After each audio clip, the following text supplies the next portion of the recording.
Social and political organization Marcha Patriótica has strongly condemned the arrest of one of its rural leaders, something they consider a retaliation for his defense of human rights, as well as his role in a nationwide campesino strike back in 2013. We, social organizations, have the legitimate right to protest. We believe that the government is trying once again what has been a continuous state policy in Colombia, which is to set up situations in order to stigmatize communities and present results that do not exist in reality. In what has been labeled as judicial false positives, last week President Santos presented 13 arrested social activists as responsible for 2 recent bomb attacks, but later the charges ended up being related to a student protest.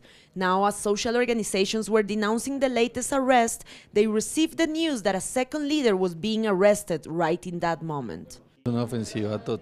President Santos says things, but in practice he does exactly the opposite. That is what he has been doing along the peace process. He speaks about measures to advance the negotiation, and right at this moment he speaks about the de-escalation of the conflict.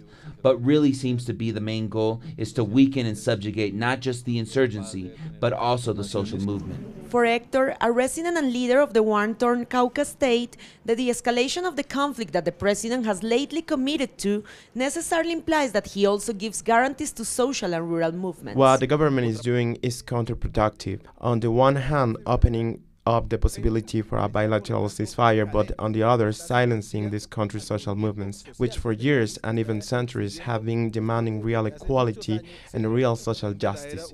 We have been struggling for a different Colombia. Within the ongoing peace process, one of the points that have already been agreed to is the guarantees of political participation.